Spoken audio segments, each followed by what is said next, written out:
Green Bay is a small town, only 100,000 people. Those 100,000 people may be different in many ways, but there's one thing that brings them all together: the Green Bay Packers. In Titletown, the blue-collar city only knows hard work, tailgating, championships, but more importantly, they know family. We have a saying in this town: faith, family, and the Green Bay Packers are all that you need. Sanjay and I grew up in Green Bay. You could say that we are Green Bay, or even better, the voices of Green Bay. We bring a local feel of Packer fandom to a worldwide audience. Friendship, family, and football. Ladies and gentlemen, This is the Freezer Podcast.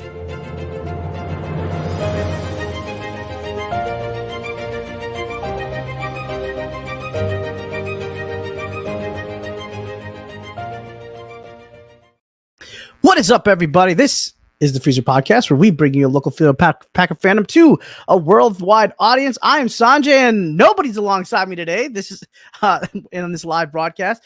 Fred and Matt both doing fatherly duties, supporting their kids in a little Christmas show. So it'll just be me tonight. I don't know how long we're gonna go, but you're gonna endure just the Sanjay flavor tonight.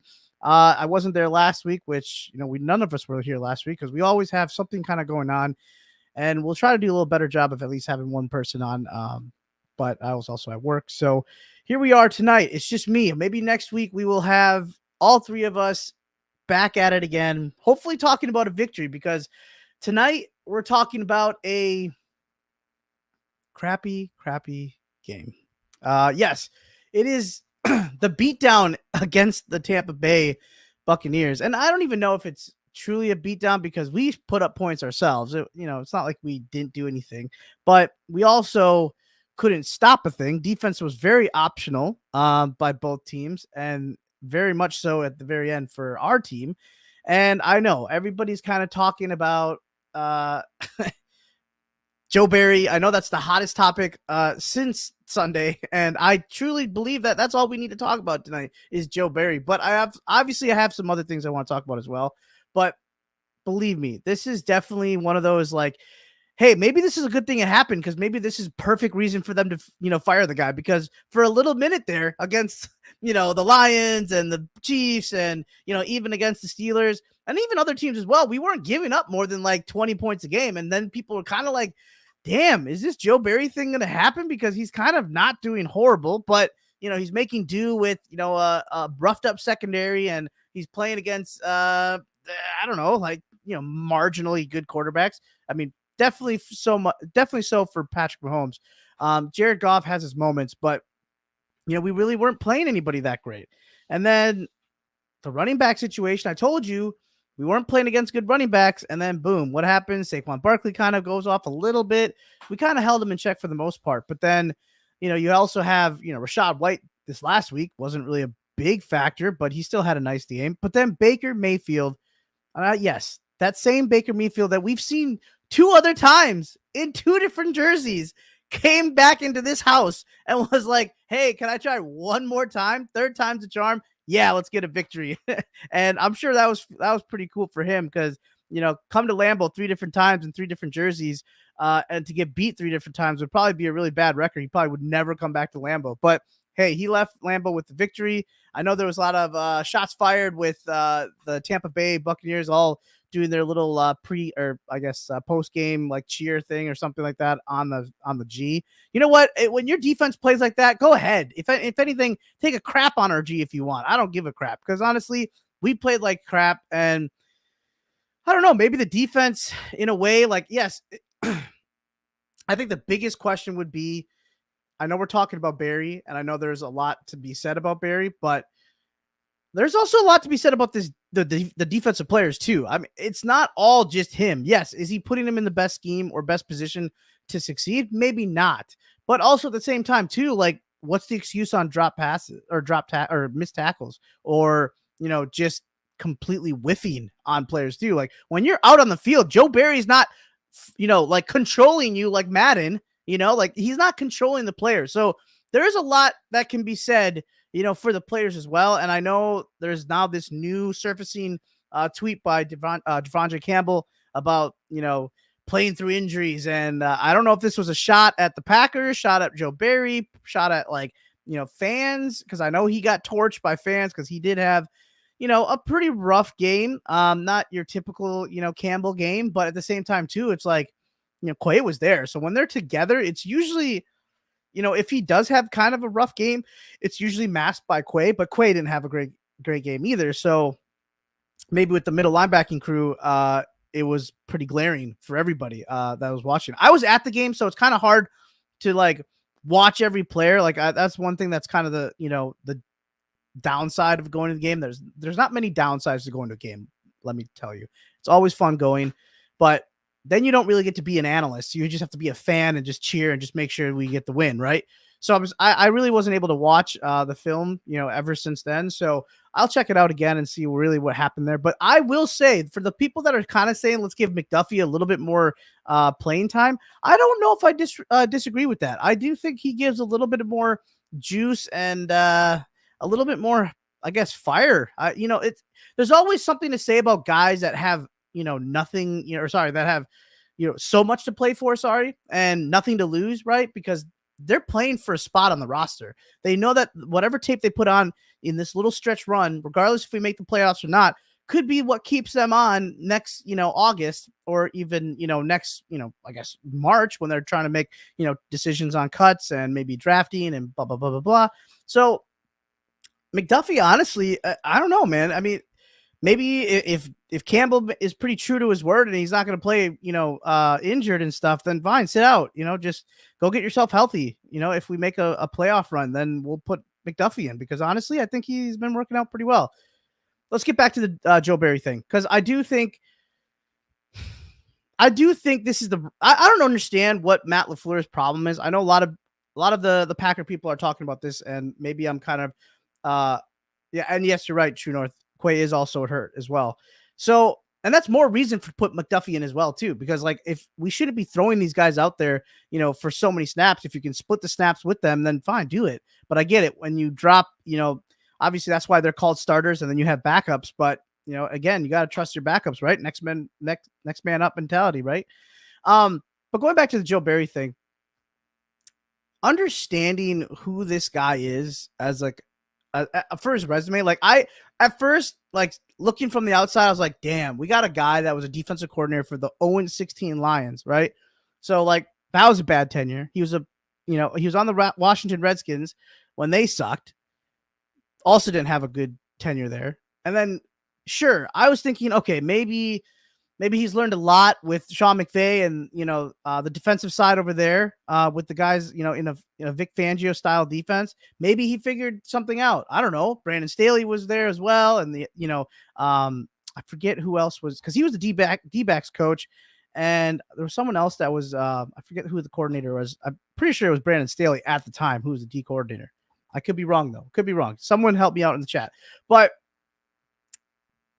the fact that Matt LaFleur, it's so weird, because I feel like the Packers, Brian Gutekunst, right, doesn't always draft the obvious guy, right? And that's fine. Sometimes it actually works out. When we're all chomping at the bit for Jackson Smith and Njigba, and then boom, we don't draft anybody, and we draft Jayden Reed in the second. We're like, who? And yeah, obviously there were some people that did some homework on Jayden Reed, and he was a nice prospect, but he wasn't Jackson Smith. But hey, panned out. Well, that's kind of how I feel Matt LaFleur ran his coaching tree too, because he's kind of just let's go with the not so obvious choice, and let's go with some guy that, yes, has the same philosophies, which is great. I truly believe, sure, in an interview, and maybe whatever he was presenting to him in the interview maybe sounded good. But again, in the end, facts are facts. And you had a 0-16 team defense that gave up a lot of points, and then you also paired that with a different team who also had, a pretty bad track record, on defense. And you were like, maybe he'll be the guy to replace Mike Pettin, who had I'm not going to lie, who had a little stretch run of solid, defense. I mean, it started getting a little iffy towards the end there, but he had a little bit of a run. So I was thinking, okay, you got the players in place. You have the number one draft picks that we consistently keep drafting since 2012. Sure, maybe you can ride the ship and find a way to bring us to be in a top 10 defense.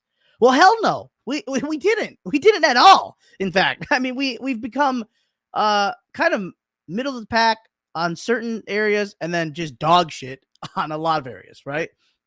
It is pass defense was actually okay in that little stretch run with our wins, and then we were always kind of like, oh, rush defense, rush defense, rush defense. This is, everybody can just run all over us. Well, then you got that kind of mitigated, and then you went back to being a bad pass defense in the last 2 weeks. You're letting Tommy DeVito go all over you, and then now Baker Mayfield looks like, Peyton Manning carving up your defense, and it wasn't even like Baker was like, throwing beautiful passes like Patrick Mahomes, like no lookers or whatever, or rolling out because you're making him get out of the pocket. They were literally wide open individuals. His problem, Baker Mayfield's only problem on Sunday was he didn't know who to throw to or which receiver, which was wide open to throw to more, right?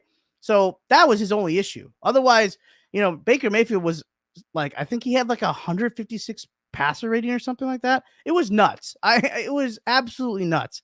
So for this defense to be like, hey, you know what? We still believe in Joe Barry. We're not going to, remove him from his duties, and we're going to, go through our stretch run.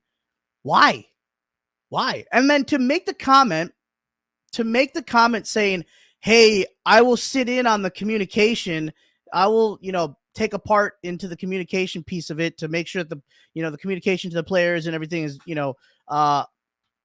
running, more smoothly. Isn't that micromanaging? I'm sorry. I happen to be a supervisor in my position. I don't know what you guys all do, but if you guys manage a team and when you have to start doing someone else's job, isn't that micromanaging? Because at that point, why do you have to do that? Why do you need to, meddle into the defense? I heard this on, 107.5 The Fan the other morning, and it kind of was a good point. Check out Marcus Eversole if you can. He's a great guy. Went to school with him. Why don't you have a head coach who obviously is in charge of the offense, and he is strictly in charge of the offense, and he works with Adam Stenavich with the offense coordinator. And then you have Joe Barry, who has to man the defense, who is full control. It's almost like a 2-coach system, right? You have your head coach that's fully invested on the offense, and you have someone managing and leading the defense. So he should not have to really worry about anything, in all honesty. He should just let him do his thing. In fact, watch another movie. It's called Remember the Titans. Denzel Washington, really great actor. Same thing. One guy was on the offense. One guy was on the defense. He didn't even worry about the defense. He said, do your thing. Get me the ball back, right? Same thing with Matt LaFleur. Get me the ball back. Stop them from scoring points. Just get me the ball back. But now you have to do 2 jobs now. You have to go and make sure the communication is correct on the defensive side. That already tells me that you don't trust the guy. So why do you want to trust him and keeping him in this position for 3 more games?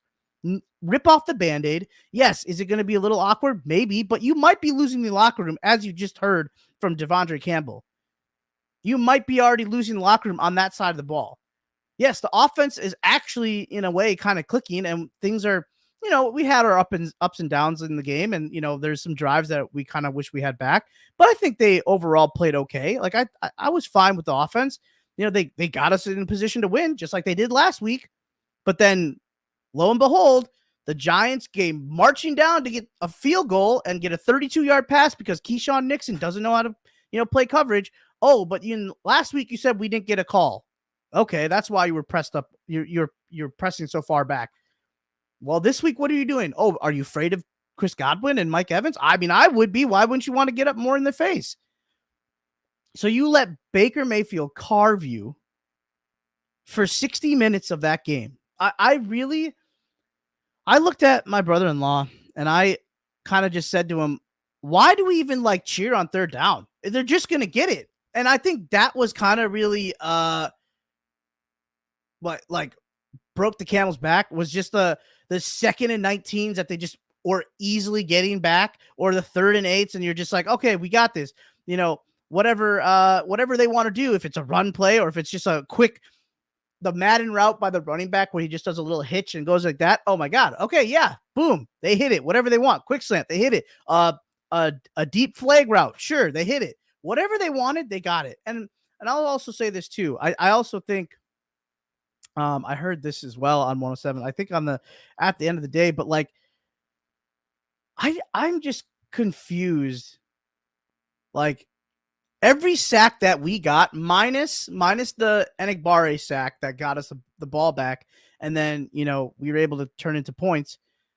Every sack was like, it wasn't even with the positive afterthought. Like after the sack, nothing positive came back from it. It was a complete negative. Usually, when you get the sack and you get them to lose some yards, usually that means okay, yes, we can hold them to third down, make them punt, whatever, or no matter what. It should be in our outcome. But every sack outside of that, so there was, I think, 5 total sacks last night or on Sunday, and 4 of them had a negative result. I don't understand that. Like, to me, there's a big break in trust, maybe dedication from the defense. And again, I also don't like promote that either. Like, as hard as it is for the players to believe in the scheme and they get that they're being like, put in a bad position, I also don't agree with not playing for, like stopping your effort. Like, I don't believe in that because I do feel like you're doing that to the team. You're not doing that to Joe Barry. Now you're doing it to the whole team. You're doing it to the fan base. You're doing it to the city. To me, I feel like that's a pretty bad look in my opinion. Final thought about Joe Barry. Do I think we should keep him for these last 3 weeks, or do I think we should have fired him? It's hard to say. I know there's like this take out there in Twitter that's like, hey, even if you were to fire him, who do you have to replace him? And I'm just like, I'd replace him with my dog at this point. I don't care who it is. Give someone a shot. I don't care. I see your quote here, True North, and I'm fine with people believing that. That's fine too. You're entitled to what you believe. I'm just over it. I'm kind of the person like, what are we waiting for? What's the point in waiting 3 more weeks if you want to do it in 3 weeks, right? Like, if I have a bad apple on my team at work, and I know that eventually I'm going to do something like either A, suspend them, or B, remove them from their role, or, whatever it might be, I'm just going to do that. I'm not going to just hold out and think that something's going to change. What's going to change in 3 weeks? He's shown you that in the most clutch moments in time when your young quarterback and his young offense was able to get you back the lead or get you back in striking distance. Like, let's just say we made that field goal. We're down 7 points on Sunday. All you need to do is get one stop in 4 minutes. Give Jordan a chance to try to tie up the game.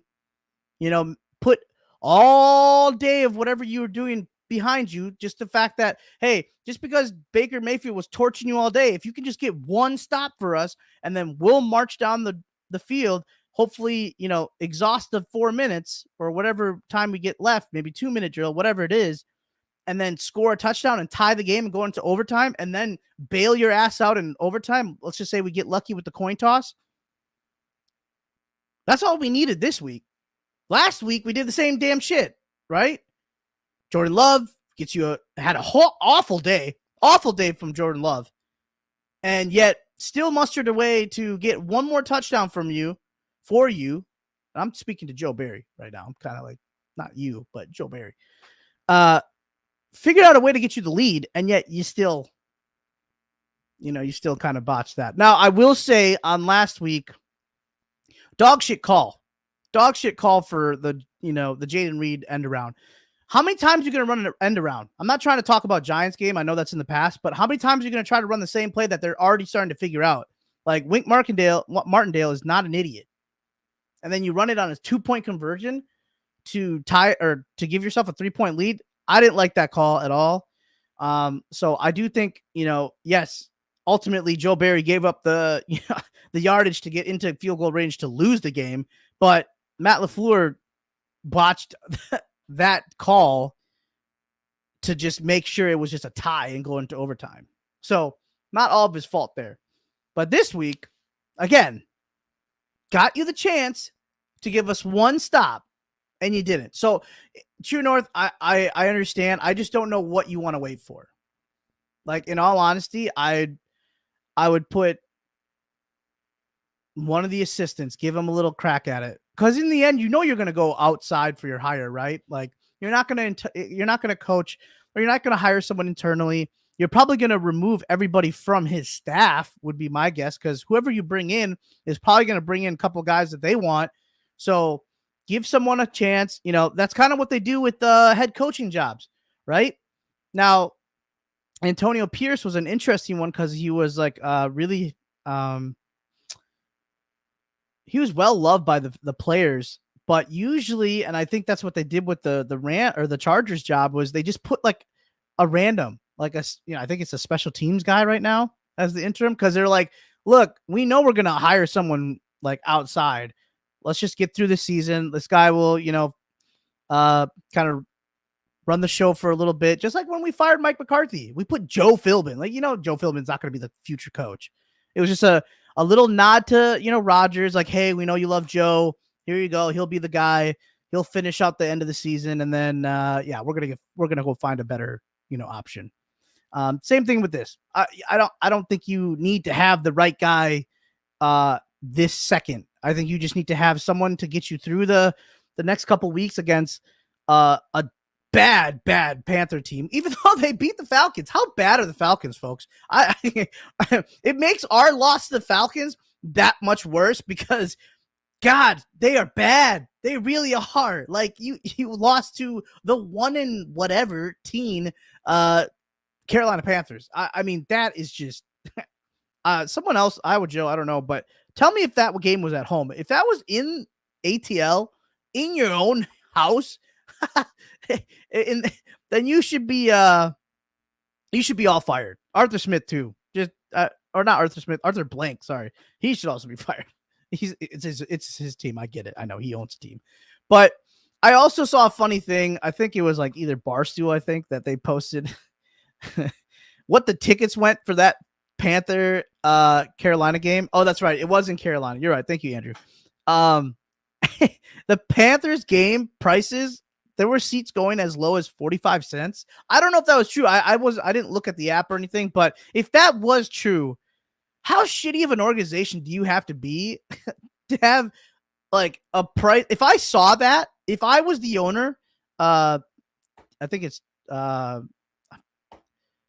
know the name of that owner too, and he's awful too, and I'm forgetting it now. But if I saw that, I would sell the team. I really would. That would be the rock bottom as an owner. That a ticket went less than $1.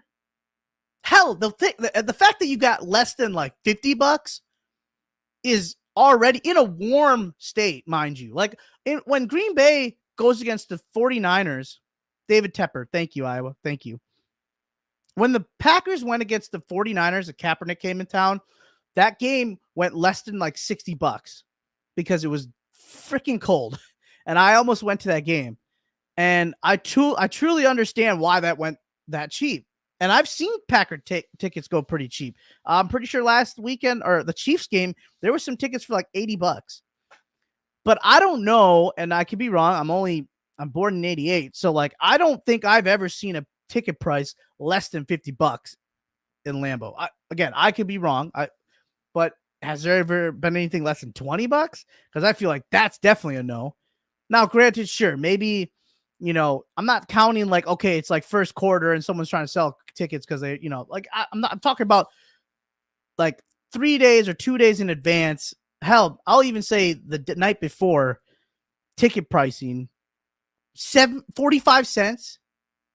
Yeah, like you said, Ryan, you may as well move them. Like, get out of Carolina.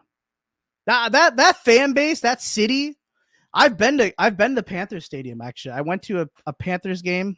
It was the Packers actually. Rodgers was coming back for that game. We lost, I'm pretty sure. And that stadium sucked. I'm not gonna lie. The keep pounding thing, that's annoying. Like the drums. And the funny thing is that day, I'm pretty sure Steph Curry was the guest to beat the drum. I gotta look and think. I gotta think about that actually. I might take my words back on that one. But either way, annoying. That was stupid.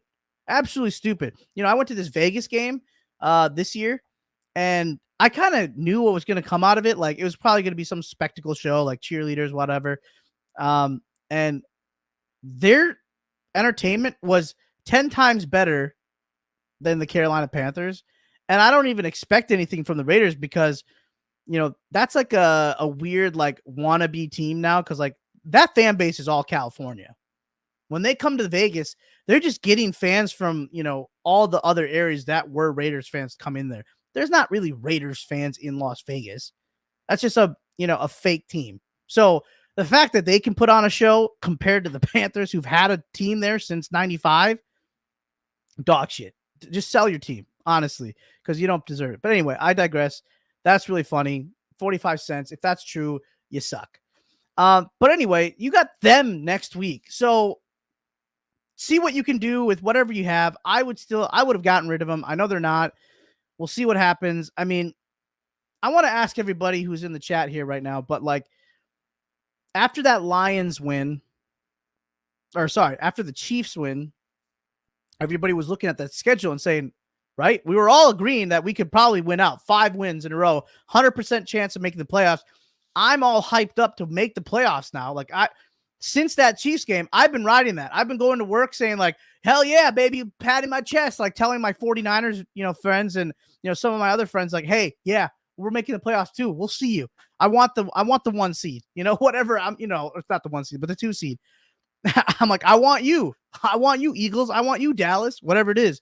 And now I'm like embarrassed to say that because my team can't even like limp a win in after because my defense can't just stop one guy, Tommy DeVito or, Baker from just torching us.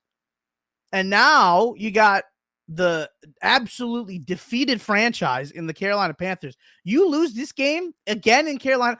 I want to know what the ticket prices are. I really do. I really do.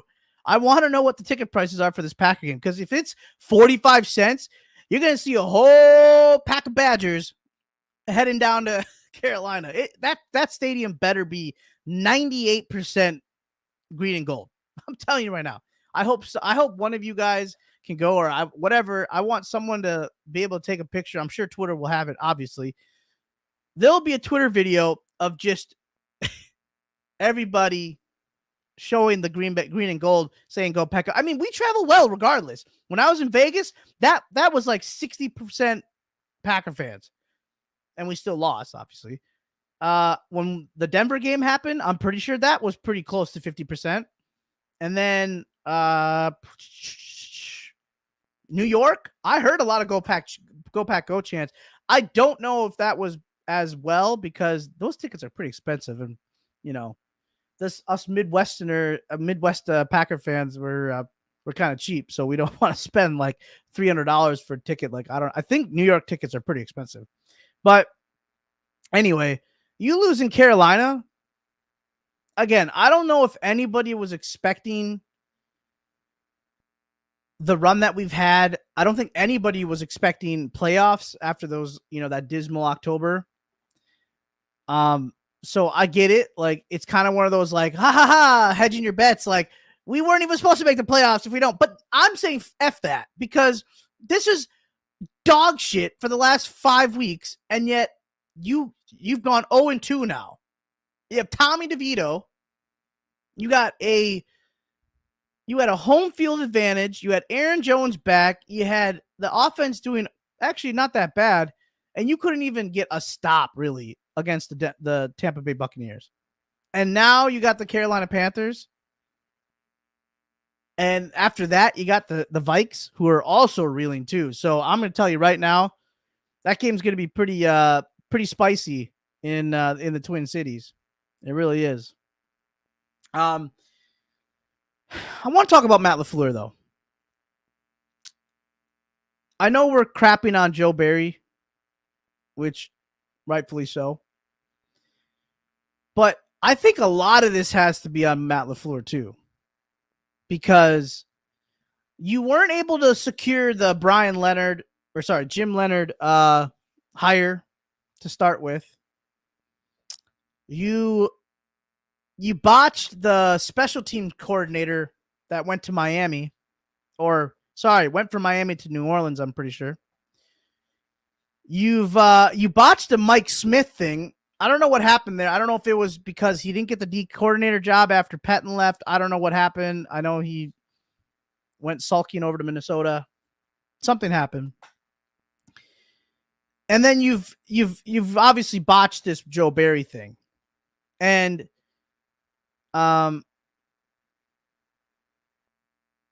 you've shown too much faith in your guys is what I'm kind of getting at.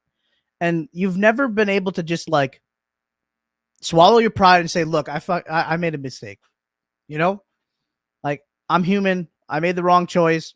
Get out of here. Like, why can't you do that? Why are you so loyal to your choice? Like, it's kind of disgusting, actually, because it's the same kind of problem we had with Mike McCarthy when it was like we fired him 2 years too late. This offense was getting stale. Rodgers could see it, and Rodgers needed a new voice and just a new offense. And just, as much as I love Mike McCarthy as, getting us a Super Bowl, he's done a great, amount of stuff and success here in Green Bay. But you also, you kind of shit the bed there too, as an organization. And now you're letting this guy, which you said was going to be a three-headed monster. You said Mark Murphy, Brian Gutekunst, and Matt LaFleur, the three of you, we're going to kind of lead the show here. And yet here's another thing is like, you can't figure out the coaching, and you give everybody such a long leash. And Andrew, I'm not there yet. I understand your frustration. And I honestly, I have questioned it. I really have. But I will say the biggest question for me going into the 2023 season, and I'm pretty sure it was from Fred and Matt, was, can he make Jordan Love the franchise guy? Because then the question of, was it you or was it Rodgers that ran the show? Like, did Rodgers just make you look good? Now, there's a lot of that is true, because Rodgers is just that damn good. But this was your true test to see what did Jordan Love learn for the last 3 years, and can he show you enough in the course of this season that, yes, Matt, you know how to coach quarterbacks, and you know how to, run an offense, the one that you wanted here in Green Bay, the one that you implemented from Sean McVay and Kyle Shanahan. I've seen that, though. That's the only reason that I'm not on the fire Matt LaFleur thing yet. I've seen a little glimmer of hope, because you got guys like Tucker Kraft, you have Christian Watson. That Kansas City Chiefs game was so beautiful as a performance of all the things clicking, right? The defense clicking, the offense clicking, that it makes me want to give the guy a chance, one more. I think if you were to lose out, which, again, if we lose to the Carolina Panthers, man, I will be deflated. I don't know if I'll come back on the show for that game. I might purposely miss that show, because I will be just that much in my feelings. I really would be. But I don't know if you can just completely cut out Matt LaFleur yet. I know he bothers you with some of the calls. I know he bothers you with his time management. He bothers you with his timeouts. He bothers you with the decisions in clutch game moments, just like you said with the Tampa Bay game. But I don't know, man. There's also something. I mean,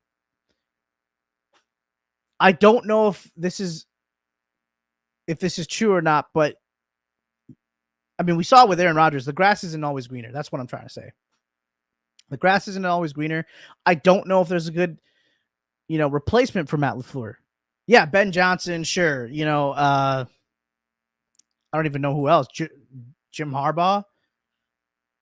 I mean, again, whoever you get has to want Jordan Love. That's the thing too. Like, let's not forget that. If you fire Matt LaFleur, the next guy comes in, it's like, what if he doesn't want Jordan Love? What if he doesn't like Jordan Love? You're hiring, whoever you're hiring, the guy has to want to be with Jordan Love. Right? Like, you have to say, okay, you got to give Jordan Love at least 2 more years. Because here's my opinion. I wouldn't be shocked if they give Jordan Love an extension this offseason. So even if you were to fire Matt LaFleur, who's next? I'm ready to move on from Joe Barry. Let's figure that out. And let's see if we can have a defense that can get us the ball back. Let's see if Jordan Love can have more possessions. Because when he gets more possessions, the guy gets in a groove, man. Matt LaFleur gets in a play calling groove. We've seen it. We've seen a really good game be called before. Right? I mean, I'm not trying to be an apologetic for, apologist for Matt LaFleur and Joe Barry. I'm not. F Joe Barry first off. And for Matt LaFleur, I've definitely been very angry in front of my TV and at Lambeau from some of the crap that Matt LaFleur does. I mean, for how long? For the first 7 weeks, were we wondering why does Aaron Jones play more or less than AJ Dillon? Why was AJ Dillon always going in there? Well, that's a Matt LaFleur problem, right? Or when we go away from the run for ever, what are you doing? Right? End arounds. Why are we running so many end arounds? And then for a 2-point conversion. So there is a lot of Matt LaFleur crap that I've dealt with, but I'm not there yet. All right. So that Tampa Bay game really sucked, didn't it? I mean, it was, when you're a fan, I think I heard Bigby talking about this. That was a really quiet game in Lambeau. Even in the first half, even you don't even know what's going to happen in the outcome, right? You don't know that you're going to lose more than 2 scores, right? So obviously you don't, because you can't see into the future. But the first half, I felt like that was the most quiet I've ever heard a Packer game. And that was wild to me. It really was.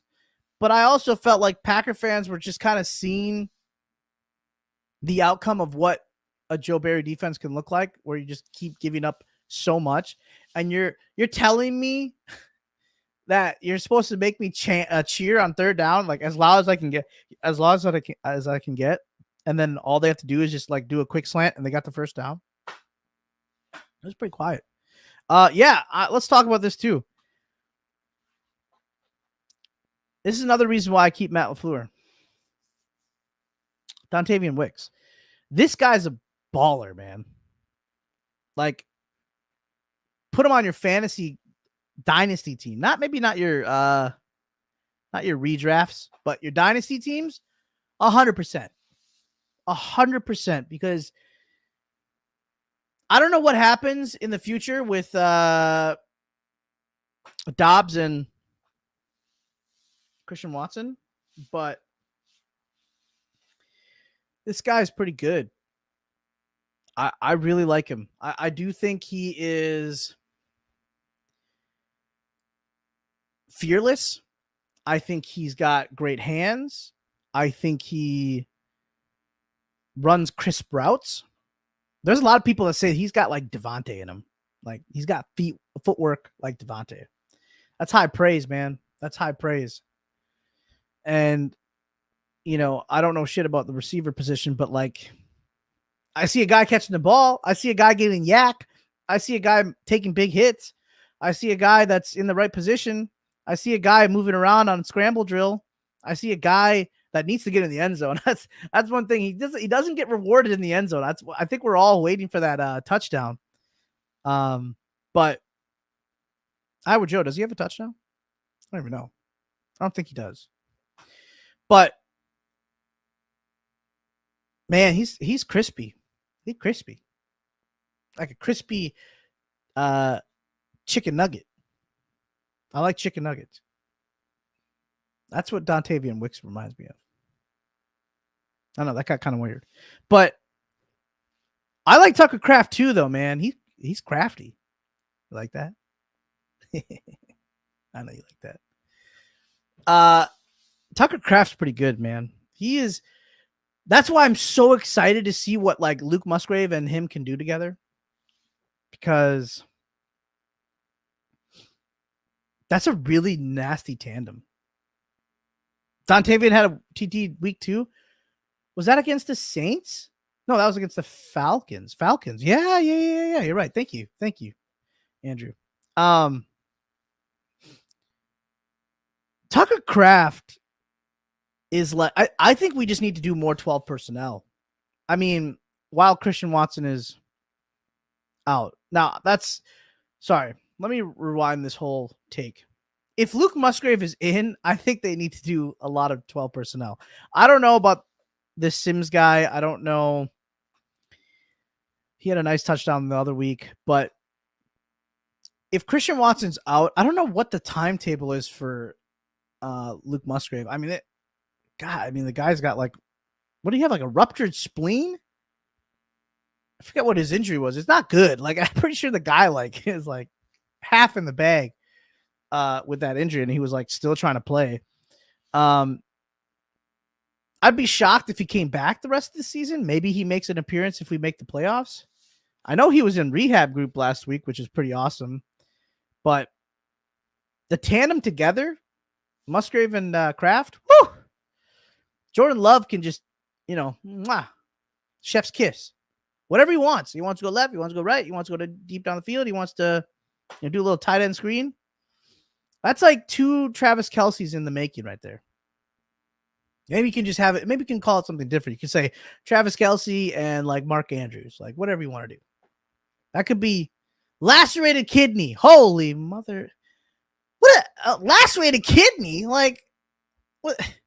Did someone like stab the guy? Like, holy shit. I mean, a lacerated kidney in NFL. It's a violent game, man. It's a violent game. A lacerated kidney. And this guy's like ready to practice. Like, I'm sorry. If I have a lacerated kidney, I'm down for the count, man. I'm out for the year. Like, and that's not like a football year. That's like 365 days. Like, I'm on bed rest. Lacerated kidney. What? These guys this is why they're the 1%ers, man. NFL players. It's hard to be one. It really is. So we gotta, I know people are, we didn't talk about this, and maybe I should. Jair Alexander. I know people are really, really wondering some things. And maybe he saw something that we didn't. He's probably like, I don't want to keep playing this Joe Barry defense. He's probably like, F this, man. This guy sucks. I wouldn't blame him either. I wouldn't want to be out there in this crappy defense. But yeah, man, Jair Alexander, I'd like to say, I'm honestly at the point, just put him on IR and we'll see him in August, man. Like, I'm trying to say that in the most respectful way, because all this, like, he's practicing, and then, Sunday, inactive. Like, I'm done with that. That's like the biggest, like, cock tease I've ever seen. Like, you're just giving the whole fan base blue balls. Like, I'm just tired of it. Just put him on IR. What are you doing? And if he doesn't want to play, then that's on him. Then just say, fine. Put him on the, that one freaking, like,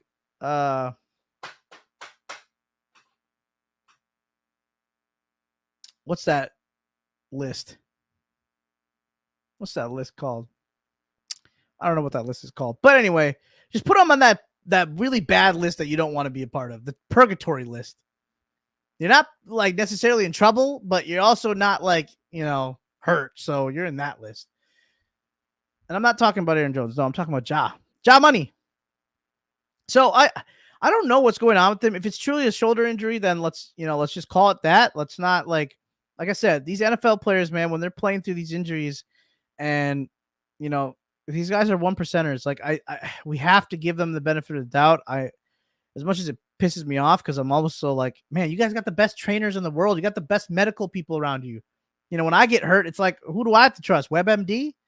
Like, no, you got anything you want. So I'm kind of always just thinking, like, how are these guys not healthy? Like, they should be getting every treatment possible, like ice baths, massages, whatever surgery they want, whatever, like, injections they need. Like, I'm always thinking that, like that. I mean, maybe that's the naive fan in us, but like, I'm always just like, okay, but then why is he practicing then? If he's truly that hurt, why is he practicing? Like, in my mind, if the shoulder's just not ready, then just sit him out. Just be done. I'd rather just say, hey, look, keep that roster spot open for whoever you want, honestly. I don't know. I don't know who's out there. But give another practice squad guy a chance to go show his stuff. I mean, we're such a young team. There's no expectations, right? I mean, I know Matt LaFleur has expectations. He wants playoffs. He wants to make the dance. But as fans, I'm kind of like, look, if you don't make the playoffs, whatever, you're a young team. We get it. So check some other people out.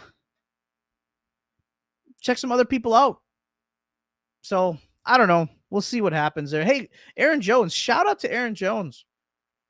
What a great little comeback from him. Again, we kind of went away from him again, like in the middle of the third. Not really sure why Patrick Taylor and his... I didn't get to talk about this last week, but Patrick Taylor's stupid. That's all I have to say. But yeah, Aaron Jones is he's a different running back, man. Like, for all those people that are kind of over him, you guys can, shut up, because I love Aaron Jones. I really do. Do I love his contract? Hell no. But I love Aaron Jones. That is a special running back. I'm actually kind of disappointed in myself that I don't have an Aaron Jones jersey, but it's okay. And I've also disappointed in myself because I've traded him in like multiple of my fantasy leagues. Guy can't stay healthy, though. That's the problem with him, right? Guy can't stay healthy. But when he's on that field, that is a special running back. I don't say this a lot about running backs because I think they're, a dime a dozen. But there's just some guys that just have wow stuff. Like Barry Sanders, kind of wow stuff. Sweetness, kind of wow stuff. Jim Brown, kind of wow stuff. If Aaron Jones's body could hold up, he would be that. 100%. 1,000%. I actually think there's something more special about Aaron Jones than there is Christian McCaffrey. Hot take, maybe. I don't know. That offensive line is pretty good in San Francisco, but I think Christian McCaffrey is a great running back as well. But I'm just saying, I just think the way that Aaron Jones's vision works, since the McCarthy days, I've seen this guy run the ball, and it truly is something. And that's not even talking about his character either. I mean, this guy is a football guy. He is a team guy. He is a brother on the field for these guys. This is the player that you want for the, like for the rest of the time. You know how like the Patriots still have that Slater guy, that 40-year-old return specialist? This would be that guy. This would be that guy for me, honestly. You just don't pay him like that, but like, you just keep him on the team, like a Mercedes Lewis, in all honesty. I would have kept Mercedes. But I'm not going off the rails, man. I really am not. I do watch the tape. Tell me that Christian McCaffrey does something differently with his running style. I'm talking running the ball. I know Christian McCaffrey is a great pass catcher, and that's what obviously sets him above a lot of people, including Aaron Jones. I will say that, including Aaron Jones. When they run the ball, watch it, because I'm not saying that he's like way better than Christian McCaffrey. I'm just saying, I just think he might be just as good or if not better than Christian McCaffrey running the ball. He's special. And Christian McCaffrey's in rare air. The touchdown thing is pretty impressive by him. I do think that. All right, we got 10 minutes here. I really appreciate you guys sticking around. I mean, I'm not that exciting. I know this show does not go anywhere without Fred and Matt. I know that. That's why we're such a great crew together. I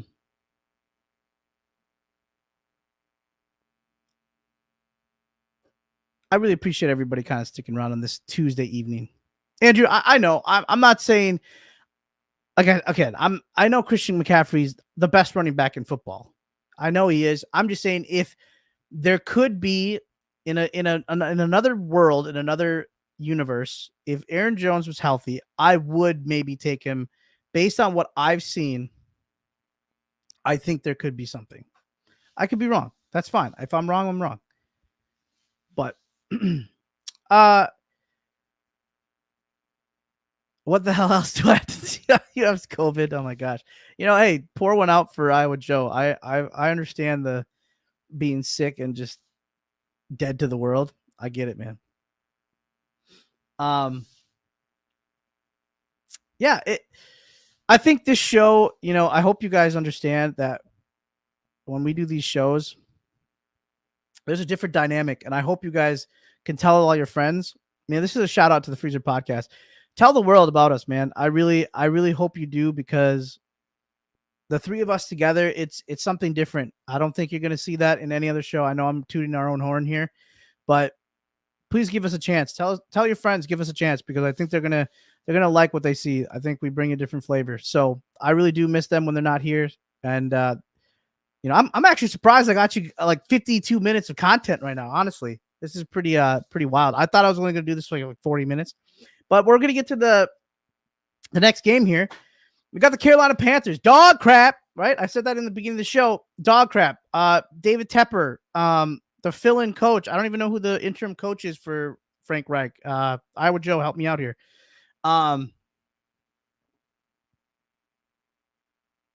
Okay. We'll answer this question real quick. I'm there. I'm there.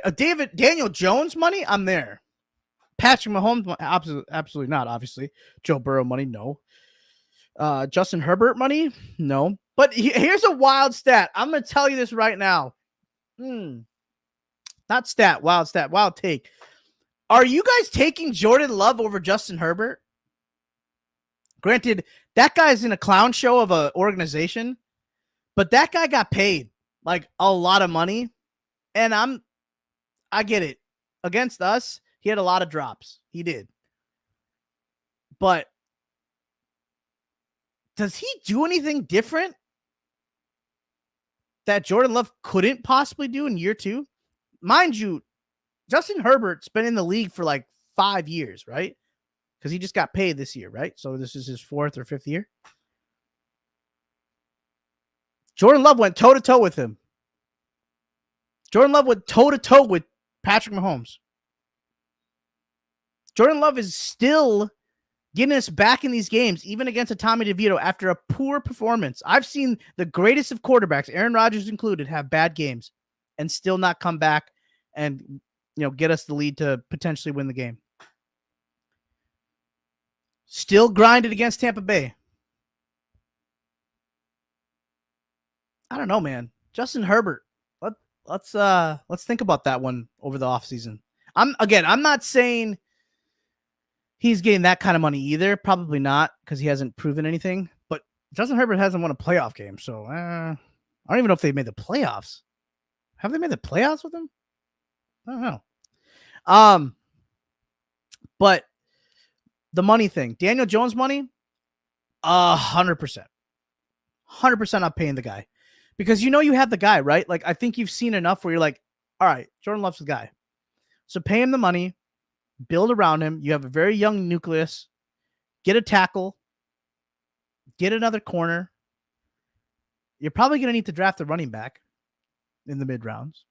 I think you still need to Maybe if it's not this year, next season, maybe you got to get a veteran receiver. I do think that. I think you could pull a big name receiver, maybe not the biggest name, but you could get a big guy that can just take the distraction or create a distraction so that Watson, Dobbs, Wicks, Reed.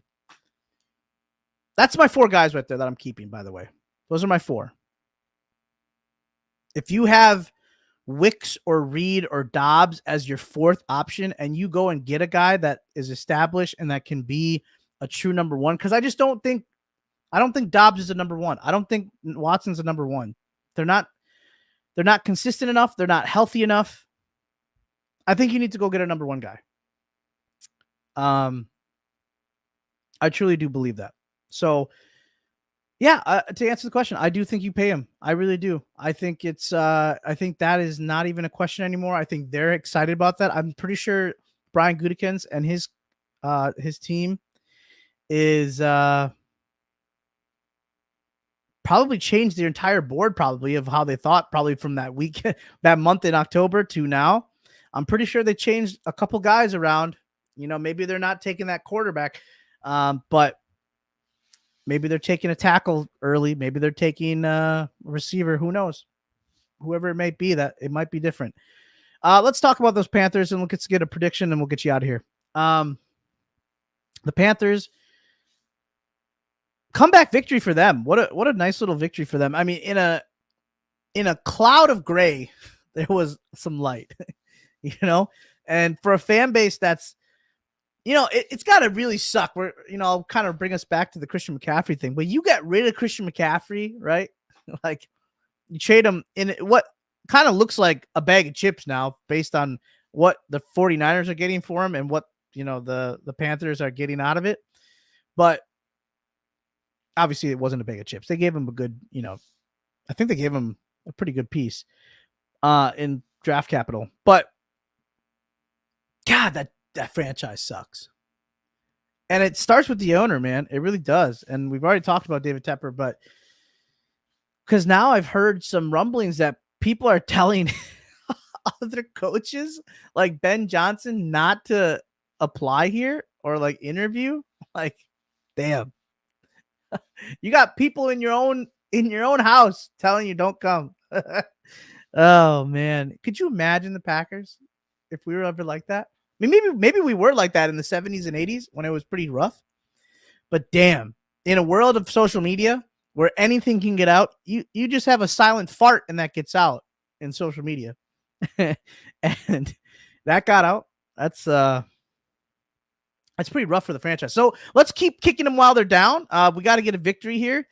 Like I said, they're dog shit. So I can't imagine I can't imagine Jordan Love is not going to be able to feast on that defense. What our defense does against their offense is a complete question mark. No clue. I just saw Tommy DeVito do something, so I don't know. I really don't know. I don't know. I have nothing for you. Will Miles Sanders have a great day? I don't know. Will Chuba Hubbard have a great day? I don't know. Jonathan Mingo have a great day? I don't know. What's their quarterback's name? Bryce Young?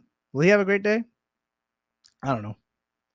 If I'm them, I would be trying to purposely lose so that, well, they don't even have a pick, do they? Bears got it.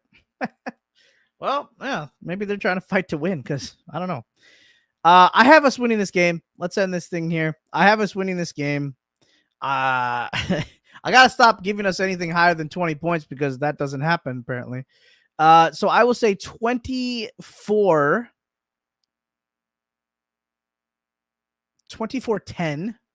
I'm sure they probably find a way to get a touchdown. It's Joe Barry's defense.